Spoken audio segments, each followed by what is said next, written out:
आणि मुंबईमधल्या 6 रुग्णालयांमध्ये मार्च 2021 साली 180 डॉक्टरांची कंत्राटी पद्धतीनं भरती झालेली होती।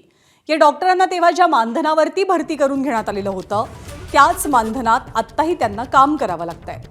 त्यात त्यांना विद्यार्थ्यांना शिकवावं सुद्धा लागतंय। पण शिक्षक म्हणून कोणतेही अतिरिक्त मानधन मिळत नाहीये किंवा प्रमाणपत्र त्यांना दिलं जात नाहीये। त्यामुळे डॉक्टरांमध्ये प्रचंड नाराजी पसरली आहे। आज डॉक्टर राजेश मोरे, जेनिफर देसाई आणि तुषार वळवी यांनी पालिका अधिकारी शरद उघडे यांच्यासमोर कंत्राटी डॉक्टरांच्या मागण्या मांडल्या। ही बैठक सकारात्मक झाल्याची माहिती मिळते। स्टुडंट्सची degree post graduate is a Delhi board exam आणि they are recognised as post graduate surgeons.